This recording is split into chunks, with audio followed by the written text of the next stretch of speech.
So you're moving to Baltimore City, and you have a $485,000 budget. You want to be near the water. You want to be near parks. You want to be near good shopping. Brewers Hill is a great neighborhood for all of these things. We're going to go over all of the market data. We're going to go over all the types of real estate that you can find in Brewers Hill. Then we're going to circle back, and we're going to show you what you can get for $485,000. I'm here with Caitlin and Nick. Hey, guys. Morning. Hello. Brewers Hill, one of my favorite. Yeah. It's a great neighborhood. One of my best friends lived there, helped him buy his house, spent a lot of time there. It's close to Canton. It's close to shopping. If you have to travel outside of the city for work, but you still want to live in the city, really easy. Get on and off 95. Great location. Yeah. My husband and I both used to work at Gunther and Company, which I think is like it's like the heartbeat of Brewers Hill, if you ask me. Yes, exactly. No, but they've built out that neighborhood so much in the last 5-10 years, and it's a really, really cool spot.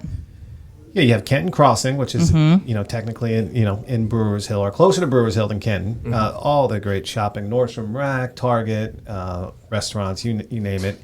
And then it's also become a mecca for rentals. Yeah. There's so many people come to the city and aren't ready to buy, and there are what are the buildings? There's so many new buildings over there. So you have like Ulta, you have the Lucy, you have The Gunther, Axel. Yeah, the Porter. We're right off Boston Street and Haven Street. There's like 4 or 5 big apartment buildings with like tons of amenities. And then now a whole townhome community, Refinery Row, Yep. of townhomes that are rentals. Yep. So it's a great place where people can come and rent if they like the neighborhood. They can get into the real estate. So why don't we jump right into the market data? Cool. What is happening in Brewers Hill?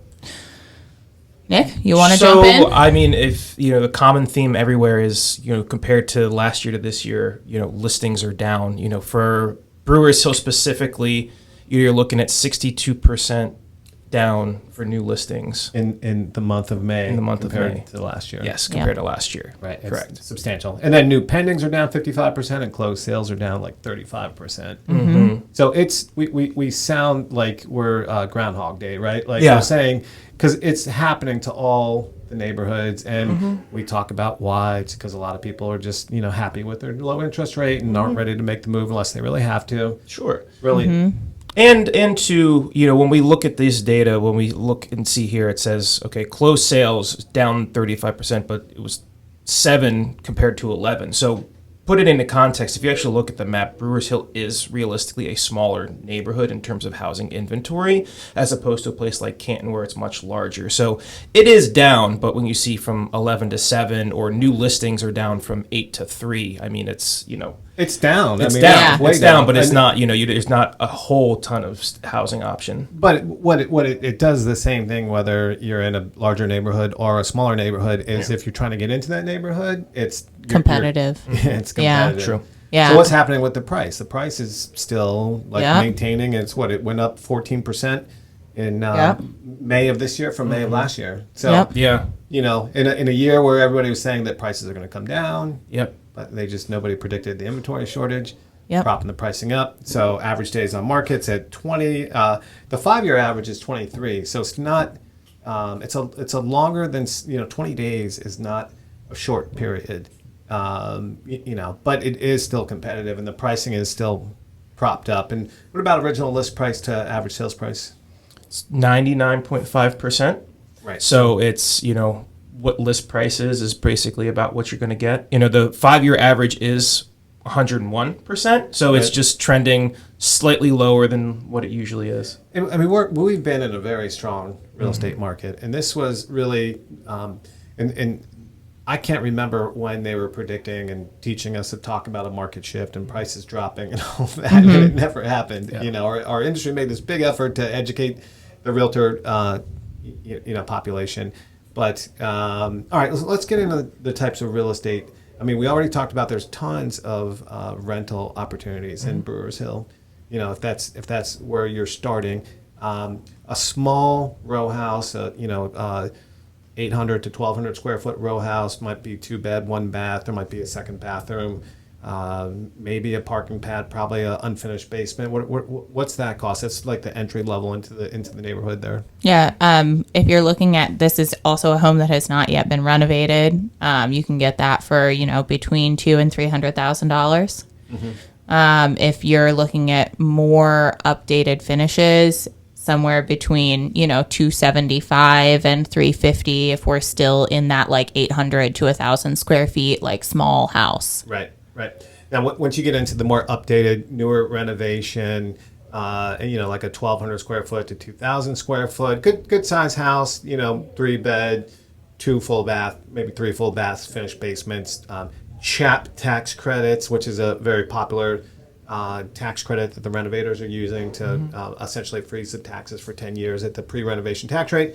What kind of price ranges are we seeing that? I mean, depends, because when you get that price, there's houses that have no CHAP left. There's houses that have some remaining because it is a transferable credit. Right. And then there's newer. So if you have something that doesn't have a credit, you're looking at about, I would say, the 385 to about 400. When you're having some years remaining, you're looking in anywhere between, I would say, 4 to 450 at that point, depending on how many years remaining, style of finishes and things like that. But if you want, which has been happening a lot in Brewers Hill, is these brand new CHAP renovations. Depending on size, you can get anywhere from like a 4-bed, 3.5 bath, or a 3-bed, 3.5 bath. You're looking anywhere between, I would say, like 480 to 525 right now. So that the range in that size house was, what was it, 385 to 5 something? Is that? Yeah. Right. Okay. And then so the larger renovation, most of the newer renovations have CHAP tax credits. So the before we get into new construction, what are we seeing things top out for the new large renovated homes with 3 or 4 bedrooms, maybe 3 or 4 full baths, finished basements, the whole decks, the roof decks, everything really, really nice. Those will kind of top out around 6, like your highest end fully renovated, but it's an older home. That's going to top out around 6. Okay. And then, so over the years, there's been new construction projects.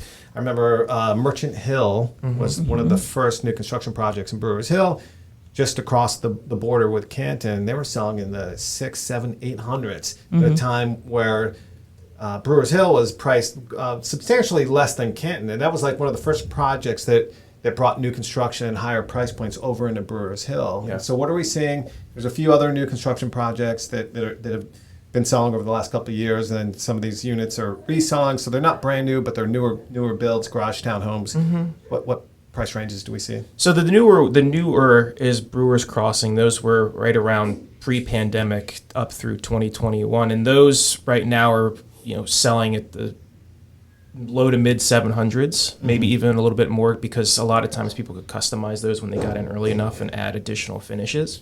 Okay. So mid 7s. Okay. Great. All right, let's circle back. And what can you get for $485,000?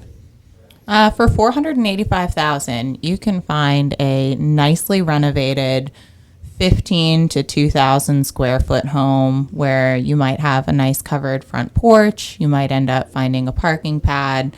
It's not going to be like all of the newest finishes, but it'll be a really nice home. I think that's the median sale price in that neighborhood. Right. So that's like your medium Brewers Hill home. Right. I think. Right. So something that was updated but not newly updated, unless it's a smaller house that it's like a smaller house that's got if you want something that's a little bit less square footage, if it's just maybe a young couple, or we want to do a house hack with some roommates, you get like a 3-bedroom 1,400 square feet. You can buy a brand new renovation with like CHAP, whether it's 10 years, 8 years, 5 years remaining for $485, that would have a parking as well.